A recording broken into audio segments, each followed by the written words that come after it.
তথ্য প্রযুক্তির অগ্রগতির সঙ্গে পাল্লা দিয়ে আইসিটি ভিত্তিক তারুণ্য নির্ভর স্টার্টআপ উদ্যোগ বাড়ছে। তবে গেল বছর ২০২৩ সালের তুলনায় কমেছে বিনিয়োগ। এ লক্ষ্যে করা চুক্তির সংখ্যাও কমেছে। বিদেশ থেকে আসা বিনিয়োগের পাশাপাশি কমেছে স্থানীয় বিনিয়োগের পরিমাণও।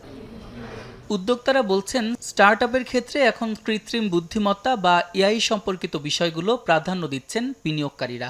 এক্ষেত্রে বাংলাদেশি বিনিয়োগকারীদের দক্ষতা কম থাকায় বিনিয়োগে ভাটা পড়ছে। স্টার্টআপ সংক্রান্ত নীতিমালা সহজ করার দাবি তাদের। স্টার্টআপে আমাদের এই কান্ট্রিতে ফরেন ইনভেস্টমেন্ট আসছে কিছু গুটি কয়েক হাতে। জটিল নীতিমালা ও উচ্চ করের মতো বাধার কথা তুলে ধরে বিশেষজ্ঞরা বলছেন, তথ্য প্রযুক্তি খাতে বিদেশি বিনিয়োগকারীদের জন্য উপযুক্ত পরিবেশ তৈরি করতে হবে। পাশাপাশি উদ্যোক্তাদের চ্যাট জিপিটি নির্ভরতা কমিয়ে নিজস্ব প্রযুক্তি উদ্ভাবনের দিকে নজর দিতে হবে। শিক্ষার্থীদের যদি আমরা কাজে লাগাতে পারি তাহলে কিন্তু দারুণ একটা সুযোগ আমাদের জন্য আছে।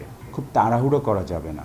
স্টার্টআপ একটা ধৈর্যের ব্যাপার। এটা কিন্তু অনেক দিন আপনাকে লেগে থাকতে হবে একাগ্রচিত্তে।